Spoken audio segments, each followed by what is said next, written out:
Сегодня проводим социальную акцию «Дилипок. Чистые сердца». Мы очищаем от мусора набережную Душанбинки. И для того, чтобы вокруг нас было чище, для того, чтобы мир вокруг нас был чище, светлее.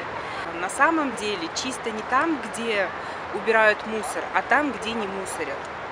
У нас город становится с каждым днем все чище и чище, за что спасибо мэрии. Уже практически на каждой остановке есть урны. У нас благоустраиваются скверы, парки, и везде устанавливаются урны. Поэтому нам хочется и свой вклад внести. Мы второй раз уже проводим такую акцию и надеемся, что люди будут к нам присоединяться. Не обязательно приходить вот сюда на Душанбинку, чтобы сделать свой вклад. Можно просто выйти в свой двор и там вместе с соседями, с друзьями собрать тот мусор, который там есть.